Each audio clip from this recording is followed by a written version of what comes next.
Hello and welcome.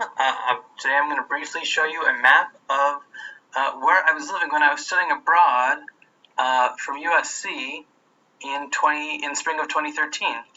So what I did was I flew all the way across the Atlantic to the United Kingdom, and I spent a semester in London at Queen Mary, University of London, which I'm going to point out to you here.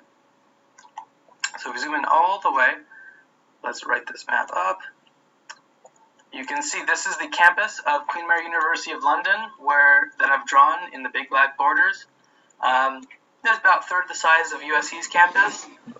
Back here is Pooley House. This green polygon is Pooley House, which I colored about the same color as what the building was. You can see I've included a photo of my view from my room while I was living in Pooley House. Not a bad view for 6 months. Some points on campus to point out are Barclays Bank. There's a little ATM if I needed pounds. Of course, over here on the other side of campus is the Computer Science Building.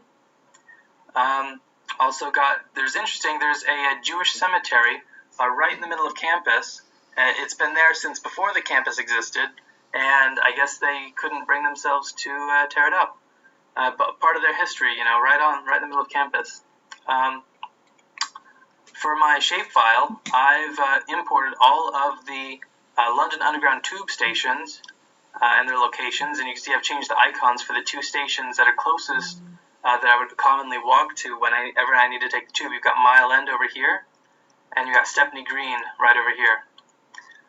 So one of the things I enjoyed doing while I was in London was exploring around, and so what I did, I bought a bike and decided to ride it along the Regent's Canal, which forms one of the borders of Queen Mary. And as you can see, it empties out into the Thames down here. This is the Thames. But I decided to ride it back up to the source. So, see riding up on my bicycle, you can see, I deviated from the path a little bit, just where it got a little tight.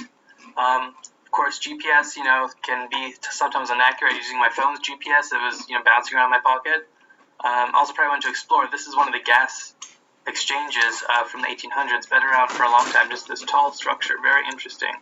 It was interesting, you have plenty of these canals running all throughout London, and they're really nice. They all have the towpaths along the side where the oxen would pull the boats, the canal boats, along the canal. And so what's interesting, what happens here is that the canal actually stops, and actually I was a little bit lost because what happens is there is a tunnel underneath the ground that only allows boats to go through. And so I had to find my way around. You see I got a little lost over here, but also when I found it, down here we've got the world famous St. Pancras International train station and King's Cross Station, which you might remember from Harry Potter, which was actually filmed in St. Pancras. See, I kept riding until I get to Regent's Park, which is a beautiful park, lots of lovely flowers. I did a lap around the park before returning back to Queen Mary over here. So it was about a 14-mile ride. Got back right before dusk. Let's have a quick look at what's interesting is a raster layer of London back in 1843. So I love these maps. I love being able to look back at what things looked like back in the 1800s. And of course London was very developed, and you can see where I've marked the Jewish ground is slightly different from where they have, and it's probably just due to different coordinate systems, different datums. Of course they didn't have satellite imagery back then, so they were just using their best guess of the shape, which is actually quite impressive how accurate they were, considering all they could do was stand on a tall hill. They didn't even have airplanes.